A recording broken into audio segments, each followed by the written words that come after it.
how to count from 100 to 1000. I'm going to be using this one slide to explain the information. You can follow along from left to right. That's how I'm going to be explaining the information, so you can follow along nicely. Also, this slide follows up on the previous mini lesson where we've learned how to count from 0 to 99. So if you haven't seen that lesson yet, I recommend you to watch that, because it's going to be easier to understand if you are watching this lesson now. So on the left-hand side of the slide, we've got 100. So the number 100 in Spanish is 100. This is the only number that uses that word, 100. From 101 onwards, we use the word ciento. So to the word ciento, then we add the number that comes after. So if it's 101, 101. Or if it's 102, 102. If it's 127, 127. 148, 148. 160, 160.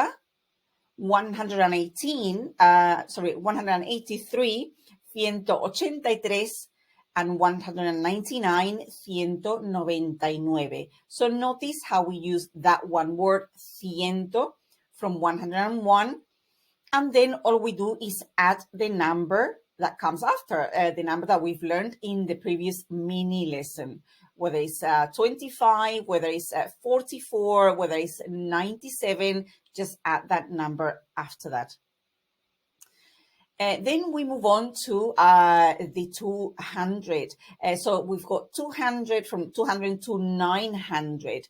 So all we do in here is just add the number 2, 3, 4, 6, and 8 before the word cientos. So now notice that we need to pluralize the word ciento. So the difference between 100 and the rest of the numbers in that group, the 100s don't need the plural, and the word is used in the masculine form, ciento.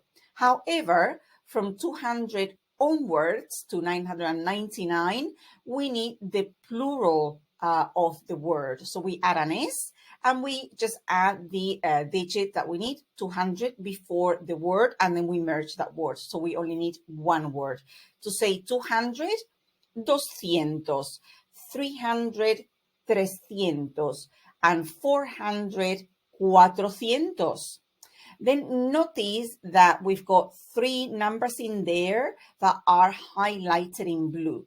So the reason for this, there's a little warning sign at the bottom of the slide, is that the numbers 500, 700, and 900 are irregular in the way that we write them down. So 500 would not be 500, for example.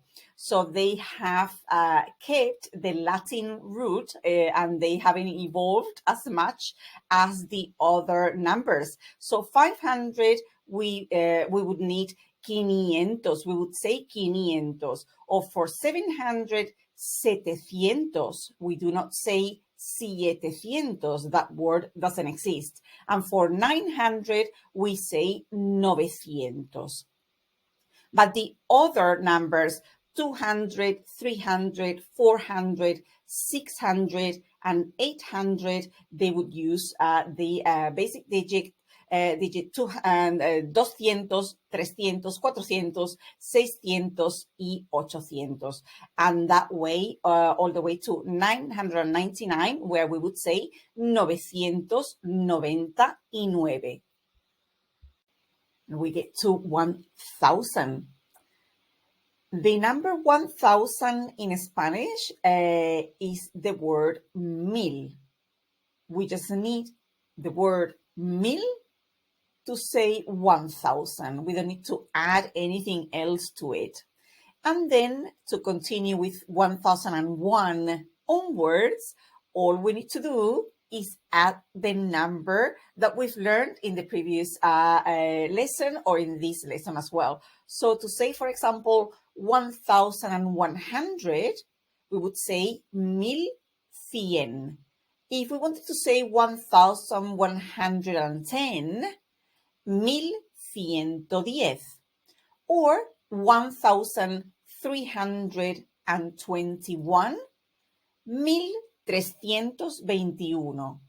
1,596, 1,596, and so on and so forth.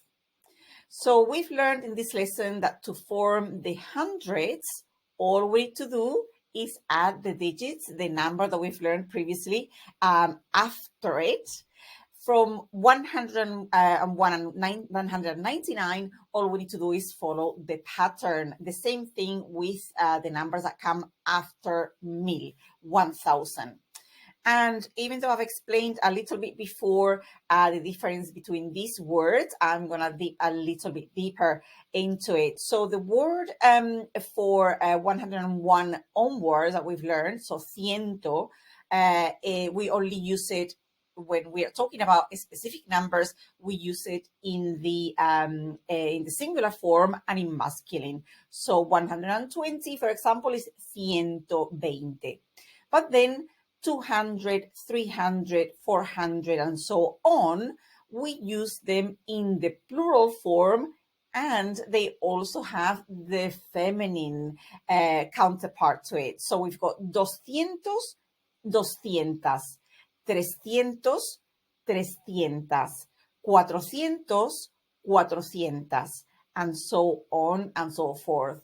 And like we learned in the first lesson about the Spanish gender and number, we use the masculine when the thing or the things that we are counting are masculine, and if the things that we are counting are feminine, we need to match that with the number. So for example, to say 300 boys, we would say 300 niños, but 600 girls will be 600 niñas.